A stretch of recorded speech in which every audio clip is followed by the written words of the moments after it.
Hey, you guys, good morning. Welcome to my daily ramble. I want to share with you today a few ideas and thoughts about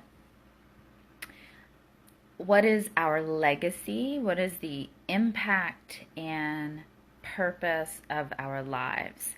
And I know that sounds really big picture, um, but I think it has a lot of daily relevance. Basically, we all have struggles and we all have issues, and some of them are, continuous and things we deal with all our lives, and sometimes it's sort of like this. Oh, hello, Stephen.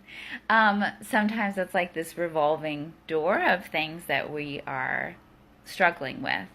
And I think that if we understand that what we're going through, our challenges, not only can help deepen our compassion for other people who are going through things or will go through things, but also what we learn, what we benefit from, the wisdom we come out the other side with, will also benefit other people. And in several ways. One, that it can inspire other people. Second, that we have the opportunity to be the giants that other people or future generations will stand on our shoulders. We'll be that much better off for the lessons that we've learned or the healing that we have gone through, that they will be that much better off. And then also, just from a spiritual woo-woo standpoint, when we triumph over difficulties, when we sort of face life head on, that this has a spiritual effect on other people in the world who may not even know us, but who are going through parallel experiences. So what really brought into focus some of these thoughts that I've already been having. Hi there. Hi, Doug. And I, so this thought about legacy, I just want to back up and say, I think that when we have, it's like that Viktor Frankl idea, that when we have a why to live, when we have a why to get through our challenges, that meaning gives us that strength and empowerment to deal with the how. So that's how it has the daily nitty-gritty relevance. So if you watched my video yesterday, you know that I'm witnessing someone transition to the next chapter, someone who is passing on. And this person, John Abdo, has been such a peacemaker. He has mended so many hearts and so many relationships, and offered so much caring and helped people heal. And so many people I've heard him referred to as a beautiful angel. And he means it with sincerity. He'll say, my brother Philip, that beautiful angel, blah, blah, blah. My, sister Jan, that beautiful angel. And he means it. Like, he has developed this capacity to see and appreciate the beauty and divinity in other people. And when I was sitting with him yesterday, I realized that with him removed from this physical world, that role of peacekeeper and peacemaker and beauty seer, that now everyone who loved him and who sort of relied on him for those things, we're going to have to take on that role. We're going to have to give that to the world, since the physical world will no longer have him. We're going to have to be the peacekeepers and peacemakers and unifiers. And I thought of it as like he is passing the baton, but it's like spiritual network marketing, because it's not just one baton to one person, it's one baton that then multiplies to everyone who loved him and was inspired by him and will miss him.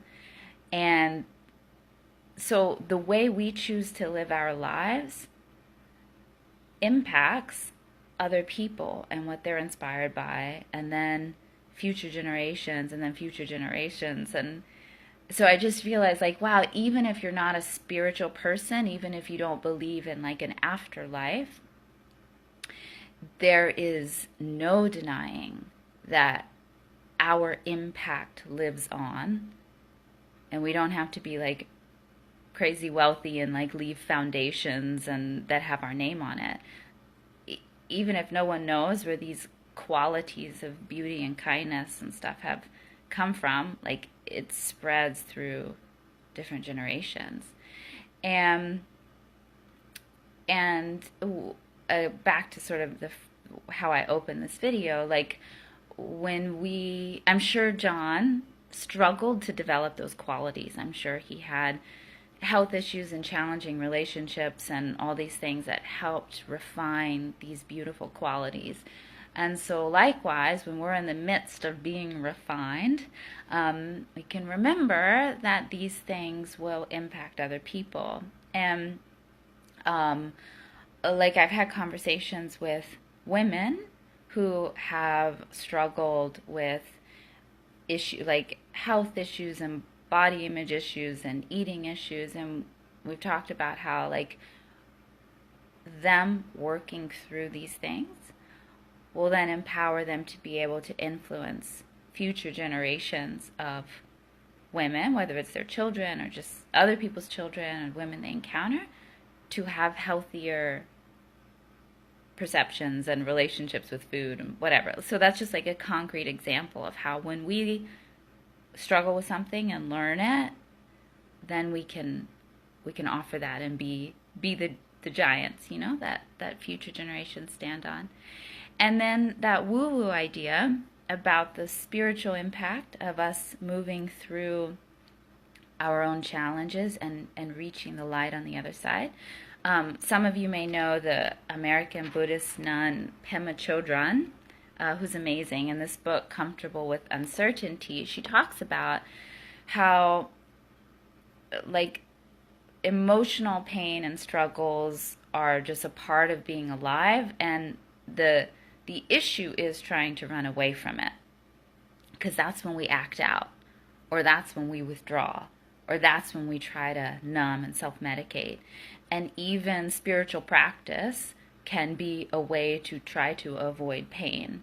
And her opinion is that pain is unavoidable, and we shouldn't try to run away from it, but rather kind of move into it and move past it through going into it.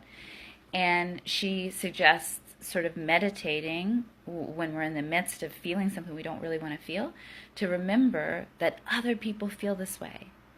And there are other people feeling this way right now, this loneliness or anger or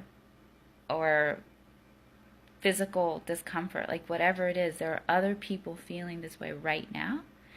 And like sort of creating that why to deal with the how, like being like, okay, then I, as a member of this human family, I'm going to feel this.